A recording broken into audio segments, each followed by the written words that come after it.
Before we jump into the live demo environment, we'd like to show you a mock-up of our new user interface. This user interface will be available in the summer of 2017, and it is the culmination of our journey from a .NET architecture into a microservices architecture. The new user interface, of course, will have different features and functions depending upon your account layer in that 6-layer account model that we described earlier in the presentation. And the widgets that you can put into the dashboard, the information widgets, can be semi-customizable. So at each account level, some of the widgets will be fixed, and it will be possible for users to customize other widgets which they want to see in their own dashboard. We're currently looking at the service provider or cloud administrator dashboard in the new interface. And as you can see here, the information appearing is very similar to the information that is in our current dashboard, which you'll see in the demonstration. And like I said, some of these widgets can be customizable as at the desire of the user. Some things like utilization information, which is also present in our current dashboard.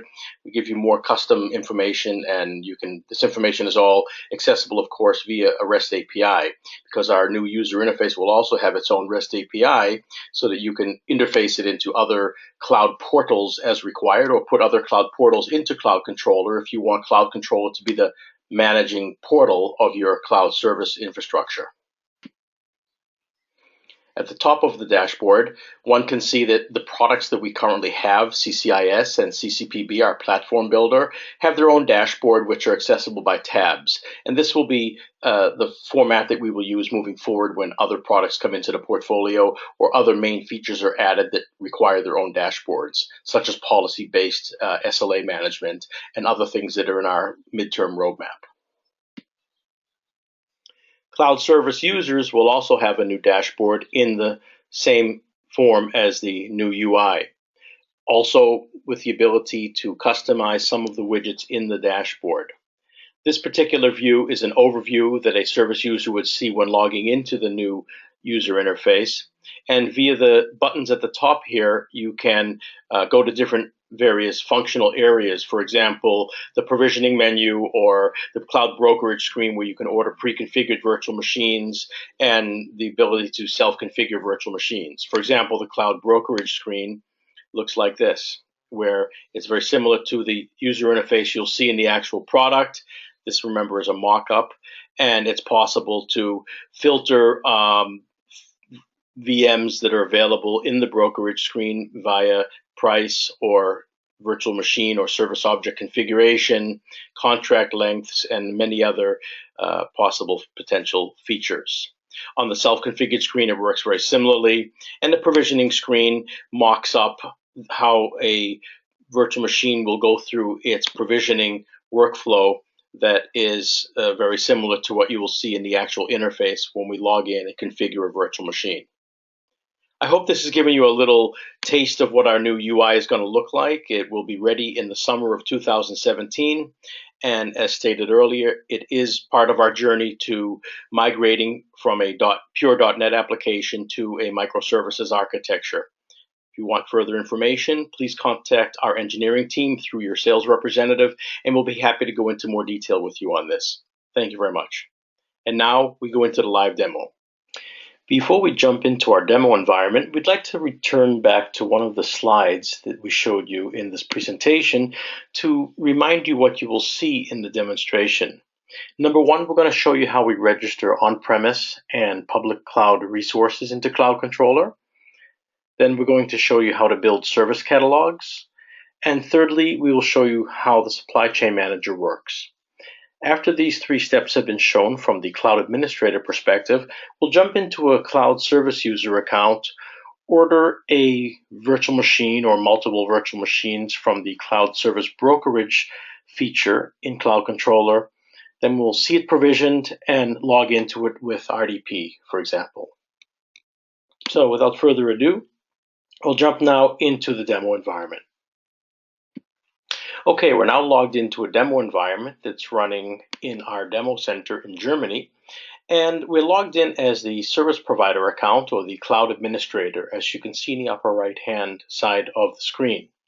To register resources in number 1, we go to Virtual Server Administration, and you can see here a list of all the potential resources that can be registered in CloudController.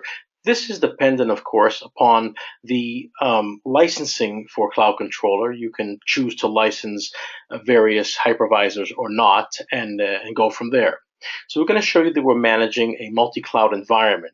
First, if we click on the Virtual Center Server Administration, you can see here on the screen that we've registered a vCenter here, and it's up and running. It's registered with the administrator credentials, and it's available now to build service catalogs upon. We can register unlimited resources of every type. So if this were a service provider or a multinational corporation that had multiple vCenters, we could register multiple vCenter servers here. There's no limit.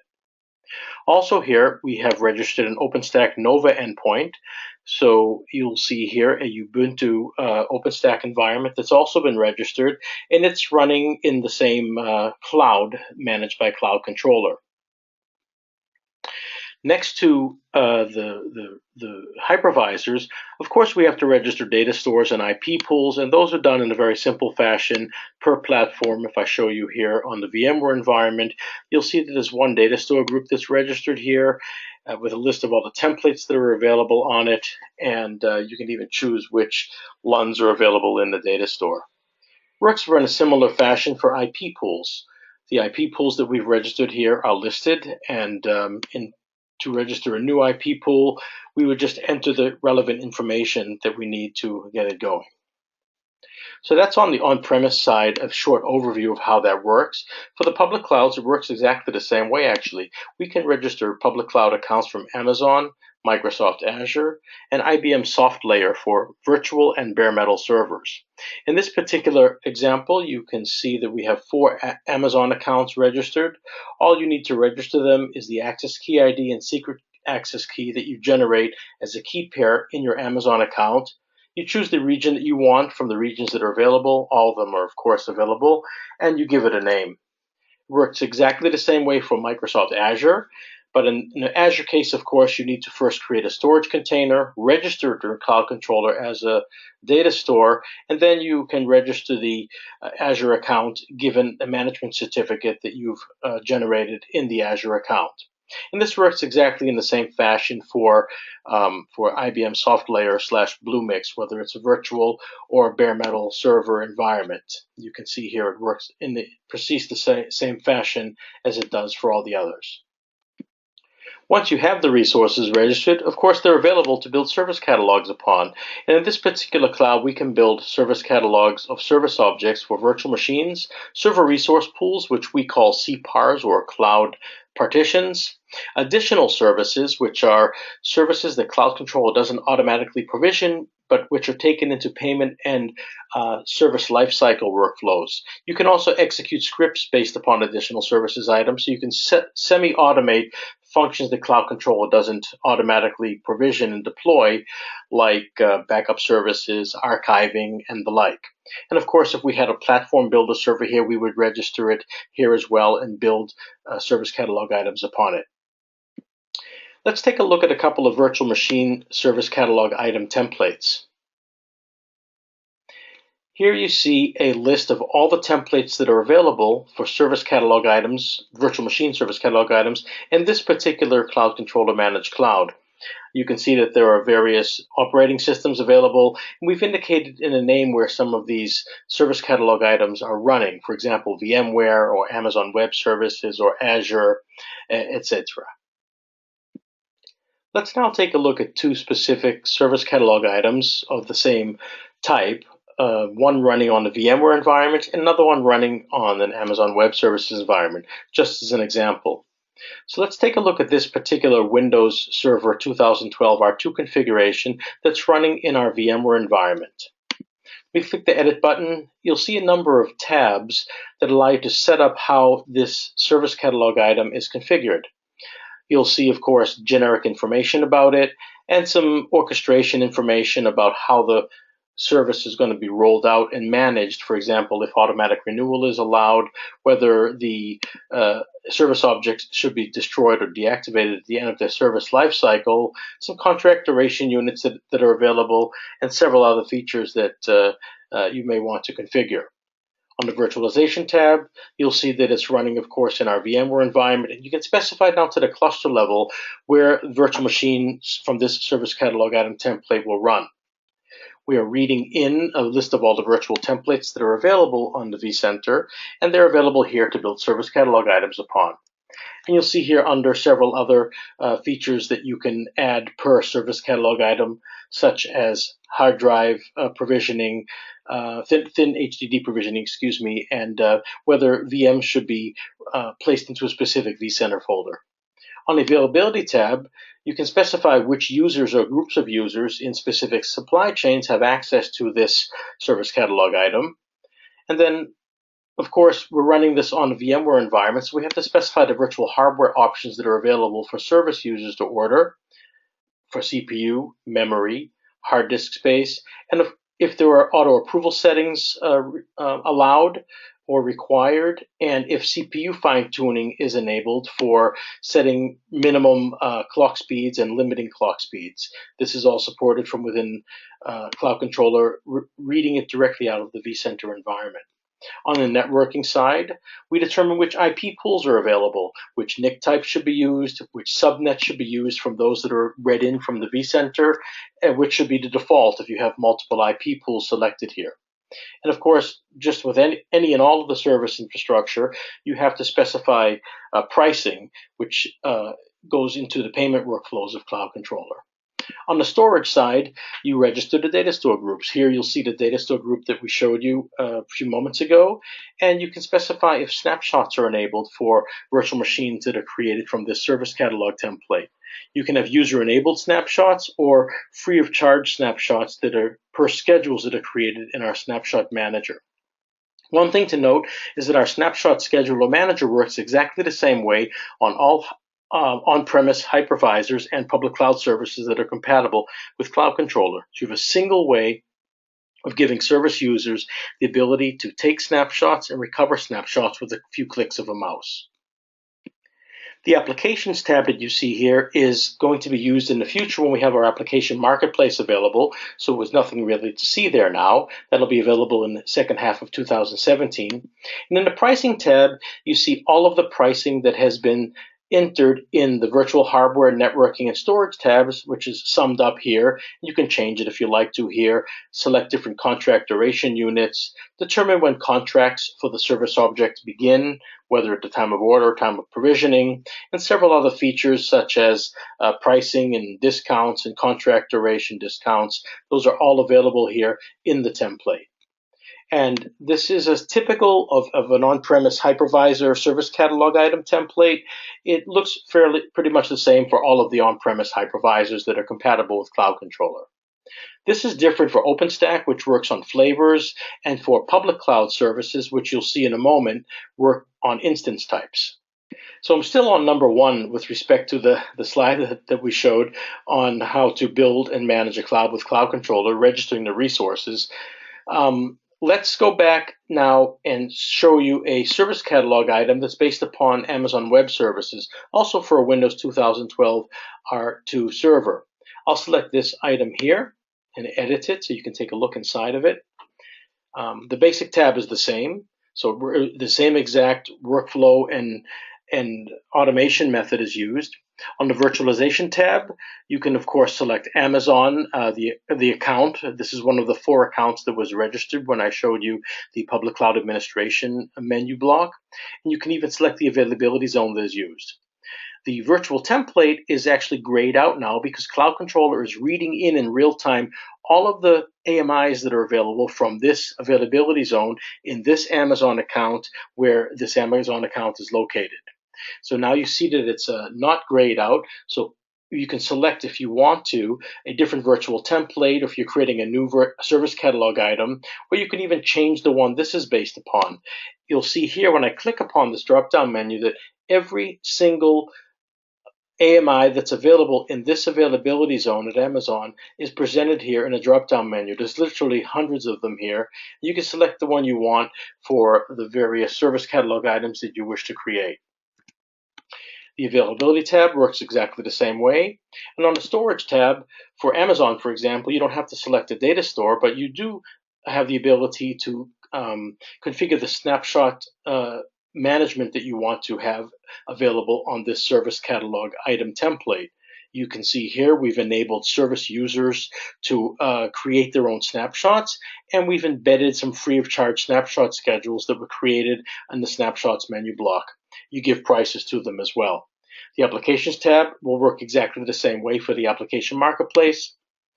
And the pricing tab is very similar to the on-premise pricing tab, except of course Amazon, Azure, and SoftLayer work with instance types.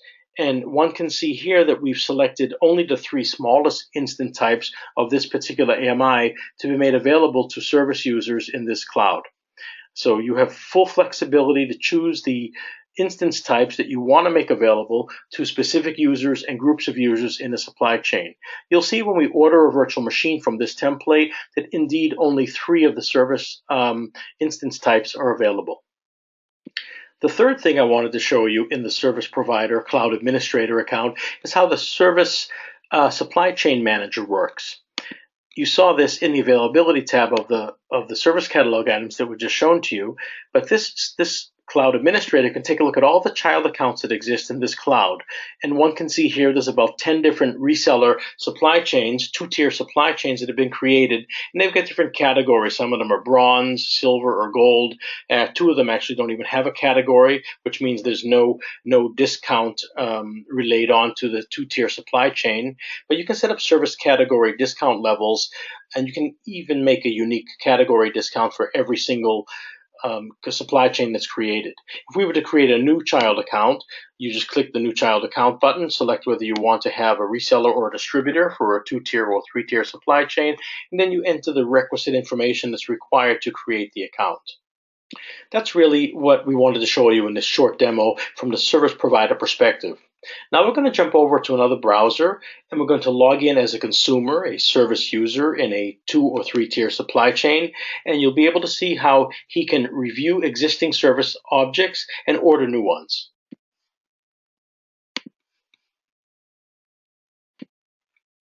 Now we're at the service user, the consumer main dashboard screen. And you can see that you're at a consumer account level by looking again in the upper right corner of this screen and seeing that account level is indeed consumer. The consumer has a dashboard that looks similar to that of a service provider or reseller or distributor account, but of course it's only showing the cloud from this consumer's perspective for him and his other sub-accounts, if there are any. One can see here that there is no supply chain underneath this consumer, so it's just this consumer in a supply chain. When ordering a service object, for example, a virtual server, the service user can order a self-configured service object from any of the templates that have been made available to it, or pre-configured one using Cloud Service Brokerage. Let's click on the pre-configured and load the Cloud Brokerage screen. So in this screen, all of the service catalog items that have been made available to this particular user are shown in this screen. If I scroll down a bit, one can see that there are 3 service catalog items available. One of them is a CentOS 64-bit configuration made available from the VMware environment. There's a Windows 2012 R2 configuration, which is actually from the exact same template we just showed you in the service provider screen. And there's another Windows 2012 R2 configuration that's sitting in the VMware environment. The currency, as you can see, has been changed to Indian rupees because, like I said, every service user at every level of the 6-tier supply chain can have a unique currency and several other unique settings. So this particular user is obviously a service user in India who's being billed or charged back in Indian rupees.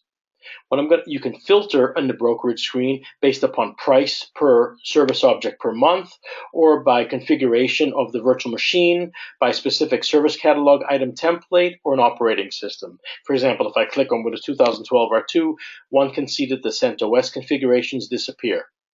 As you may recall from the service provider access, when we looked at the Amazon service catalog item, only the 3 smallest configurations were made available to the cloud that was using that template. And you see those 3 configurations represented here. We're just going to now place an order for the smallest configuration by clicking the order button. If we wanted to order a separate configuration that was a little different than this one, we could have clicked on these advanced links and gone further. Because we've configured this supply chain as B2B, a payment step has been added into this order workflow. If that was not the case, this step would be skipped over. So now manual payments have been selected, not PayPal or another payment method. So this is a specific virtual machine service object that's being ordered on 30 days payment terms in this case. The order is now being placed in CloudController, and when it's been done, one will see a screen with which the virtual machine can be provisioned. There it is, the order has been created, and I'm going to give it a name, my demo AWS. And when I click Next, CloudController will go out to the Amazon account that's been configured for this service catalog item and create a virtual machine there. We've also got the EC2 Management Console open, so one can take a quick look at that and see that this machine, this particular account in Ireland zone, is actually containing one virtual machine at this time called TM01, which we will log into in a moment while this other virtual machine is being provisioned. Going back to the CloudController tab in my browser, I click the Next button, and CloudController now jumps out to the Amazon account and is actually provisioning this at Amazon in the Ireland EC European West Zone, Availability Zone 1A, I believe it was. So when we get to the cloning phase, if I look at my EC2 Management Console and refresh it, you'll see now that this virtual machine is already being created in the EC2 console. Remember, we said that CloudController is non-intrusive in existing management processes, and this is proven here. The virtual machine will appear here in the Amazon console as if it was created in the EC2 console itself. So going back to the provisioning window in CloudController, one can see that the cloning step is now proceeding, and this process will take anywhere from 10 to 15 minutes. It depends upon Amazon. We're reading this information in over the API, and we're presenting it here in CloudController. So this process is not being influenced by CloudController at all. While that virtual machine is being provisioned, I want to go to an overview of the virtual machines that we have existing in this account. You saw in the EC2 Management Console, we had one virtual machine called TM01, and it appears here. We've also got a virtual machine that's been running here that has been created in the VMware environment, and it's running here as well. So you have a single pane of glass, a single workflow engine, single service catalog manager to manage a multi-cloud based on any on-premise or hybrid cloud resources. When we click on the details screen of this particular virtual machine called TM01, which is also running in Amazon, as you saw, you're presented with a screen with which you can receive general information about the virtual machine and some virtual server commands that are available to this service user. Using our role-based access control, some of these commands can be allowed or disallowed for specific users. This machine is running and this user has full access, can start, stop, suspend, reset. You can read it yourself. Open RDP sessions for Windows machines. Upgrade the machine. For example, this is a micro instance, we could upgrade it to a larger instance if that instance is available on the service catalog item template in CloudController. And as we all know it is, so we could upgrade this to a larger machine. And of course, because the snapshots have been embedded into this service catalog item template, we can take snapshots and recover snapshots from a snapshot history that's been running. We can get the initial password as well. This works exactly the same way on all hypervisors and all public cloud services. The initial password for this particular Amazon VM is listed here. So we could copy that and log into the VM, which I'm going to do now, while the other VM is provisioning in the background. I can click on the Open RDP link, and CloudController will now open a secure RDP session to this virtual machine at Amazon. I click here. Now put in the password that we've noted. A moment here.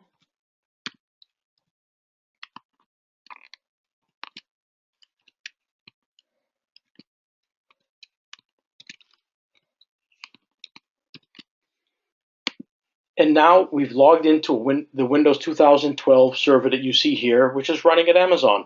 You see all the relevant information here in the upper right side. And now if we have to load any applications here, we can load them here from this interface through which has been activated through CloudController.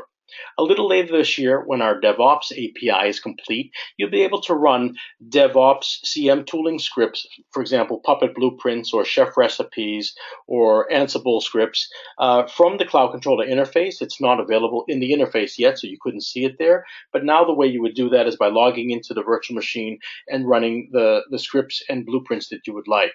Of course, you can also approach VMs over our REST API. So if you have the right access control within CloudController, it will be possible to run scripts directly on our API, create multi-tier applications on any on-premise or public cloud resource that is managed through CloudController, and proceed with the rollout of your services.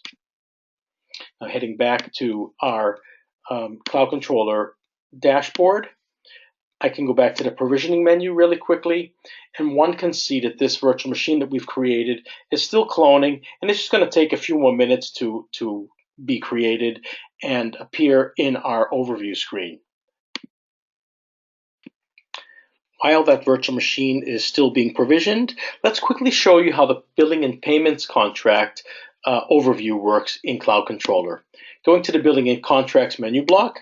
In this particular case, we can look at payments because we've configured a B2B cloud here. And one can see here a list of all the service objects that this particular consumer has ordered in the last period. If I take a look at the one we just ordered, click on the invoice number, CloudController will automatically generate an invoice. Of course, invoicing and payment collection can be turned on or off per supply chain at the will of the supply chain owner.